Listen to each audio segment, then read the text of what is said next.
আমাদের সরকারের হিসাব অনুযায়ী আমাদের বাংলাদেশের প্রতি বছর মুদ্রাস্ফীতি হয় বা মূল্যস্ফীতি হয় 10% উপরে, কখনো 11%, কখনো 12%, সর্বনিম্ন হলো 8.5%। সরকারের হিসাবে প্রতি বছর ইনক্রিমেন্টের হার কত?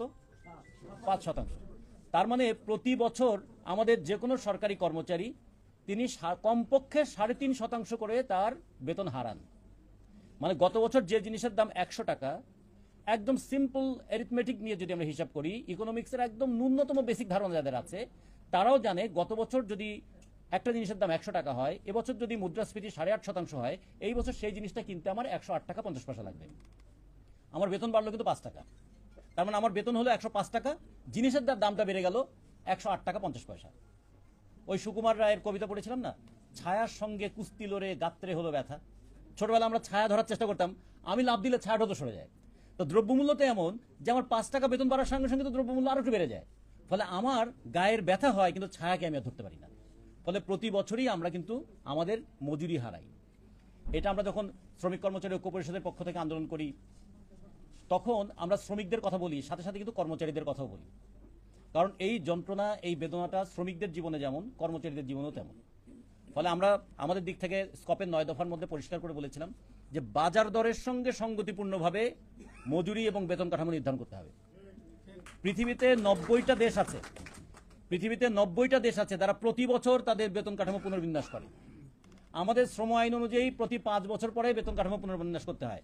একটু ফাঁক আছে, যদি মানে জোর করে সরকারকে ধরা যায় তাহলে কখনো কখনো 3 বছরেও সেটা হয়, অতীতে আমরা দেখেছি।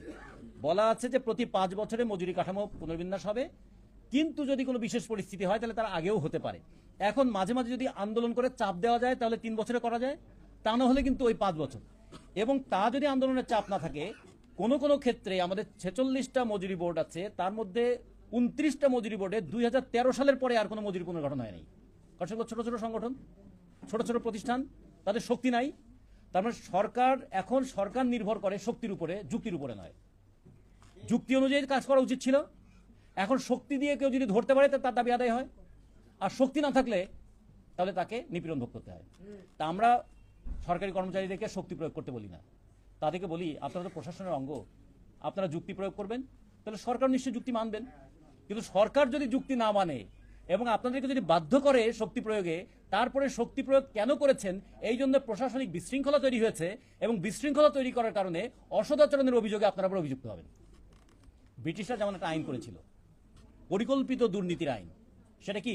যে কর্মচারীদের বেতনটাকে এমনভাবে করো যাতে তার সংসার না চলে, সংসার না চললে সে দুর্নীতিগ্রস্ত হবে, দুর্নীতিগ্রস্ত হলে তাকে নিয়ন্ত্রণ করা সহজ হবে। যে কারণে দেখবেন ব্রিটিশ সিস্টেম যে সমস্ত দেশগুলোতে আছে, সমস্ত দেশে তারা এই কাজটা করে, বেতন কাঠামোটাকে এমন করে রাখে যাতে সে দুর্নীতি করতে বাধ্য হয়। এখন 8,250 টাকা আপনাদের বেতন স্কেল, সেই অনুযায়ী আপনাদের বাসা ভাড়া কত হবে? 5,000 টাকা। আচ্ছা, ঢাকা শহরে এবং বাংলাদেশের কোনো সিটি কর্পোরেশনে 5,000 টাকায় মানসম্পন্ন তো দূরের কথা, পিঠ সম্পন্ন, মানে পিঠ দিয়ে একটু রাত্রে ঘুমাবেন, এরকম কোনো বাসা পাওয়া যাবে? তাহলে হ্যাঁ, সেটাই। তাহলে দেখুন, অথচ সরকার এটা কাগজে কলমে বলেছে। এটা এমন একটা নিয়ম, এমন একটা বিধান, যে বিধানটা যারা তৈরি করছেন তারা জানেন যে এটা প্রয়োগযোগ্য নয়, তারপরে তারা বিধান হিসেবে ইয়ে করেছেন। যদি কোনো আইন, যদি কোনো বিধান, যদি কোনো নিয়ম প্রয়োগযোগ্য না হয়, সেই বিধান প্রণয়ন করাটা অনৈতিক। এবং এই অনৈতিক বিধান প্রয়োগ করে তারা ব্যাপক অংশের কর্মচারীদেরকে একটা অনৈতিকতার দিকে ঠেলে দিচ্ছেন, দিয়ে তারা বলছেন এটা দুর্নীতিগ্রস্ত। তাহলে কি করতে হবে? আপনাদের সরকারি কর্মচারীদের সরকারের অনুমোদিত পোস্ট হচ্ছে 19,36,000, পদ আছে 15 লক্ষের কাছাকাছি, 4.5 লক্ষ পদ খালি।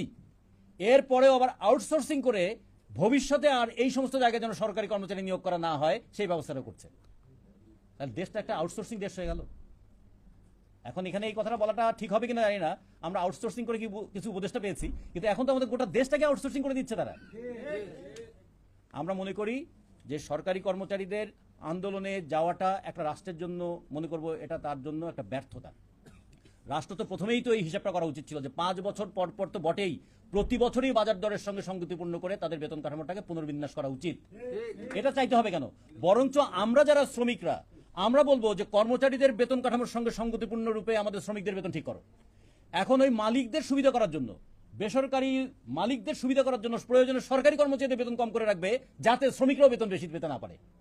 যে কারণে আমরা কিন্তু শ্রমিক এবং কর্মচারীর আন্দোলনটাকে ঐক্যবদ্ধ করতে চাই শ্রমিকদের ন্যায্য মজুরির সঙ্গে কর্মচারীদের ন্যায্য বেতনেরও সম্পর্ক ওতপ্রোতভাবে যুক্ত। আমাদের স্কপের একটা সমাবেশ চলছে, আমরা আপনাদের এই কথাটা স্কপের নেতাদেরকে বলবো 5 তারিখে আপনাদের সমাবেশে আপনারা একটু আনুষ্ঠানিকভাবে বলবেন, যাতে আমাদের স্কপের নেতারাও আপনাদের সমাবেশে আপনাদের সঙ্গে সমাবেশ করেন। শ্রমিক এবং কর্মচারীদের ঐক্যবদ্ধ আন্দোলনের মধ্য দিয়ে আমরা কোনো অন্যায় দাবি করছি না, আমরা এই দাবিটা করি যে এই দাবিটা মানার মধ্য দিয়ে শুধু শ্রমিকদের মানসম্পন্ন জীবন নয়, আমাদের অর্থনীতির গতি প্রবাহটা বাড়বে। ছোট্ট একটা উদাহরণ দিয়ে শেষ করি কথাটা।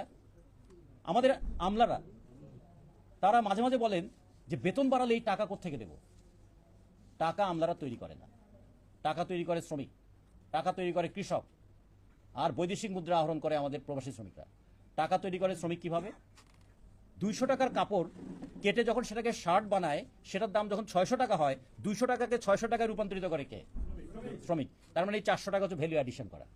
এই ভ্যালু অ্যাডিশন যেটা করে তার উপর সরকার ট্যাক্স নেয়, ওই ট্যাক্সের টাকা দিয়ে তো আবার আমার বেতন হয়। এখন যদি আমাদের কর্মচারীদের মাসিক বেতনটা একটু মানসম্পন্ন হয়, তারা যদি প্রত্যেকেই বছরে 1 জোড়া করে অন্তত চামড়ার জুতা কেনে, তার 15 লক্ষ কর্মচারী তো 15 লক্ষ চামড়ার জুতা কিনবে। তা 15 লক্ষ চামড়ার জুতা যদি 4000 টাকা 5000 টাকা চামড়ার জুতা কেনে, তাহলে বাংলাদেশে ট্যানারি শিল্প কি ডেভেলপ করবে না করবে না? আর যদি আমাদের বড় আমলারা কিংবা আমাদের বড় মালিকরা তারা 30,000 টাকা দামের জুতা কিনে বলে যে জুতাটা 30,000 টাকা দিয়ে কিনলাম, 6 মাস যেতে না যেতেই ফেটে গেল, ওই 30,000 টাকা দামের জুতা মানে হয় সেটা ইটালিয়ান জুতা, না হলে নিদান পক্ষে চাইনিজ জুতা। তার মানে বড় লোক বলতে যাদেরকে বলি, মানে ধনী লোক যারা বলি, তারা জুতা কেনে মানে দেশের টাকা বাইরে চলে যায়, আর কর্মচারীরা কেনে মানে দেশের শিল্পটা বিকশিত হয়।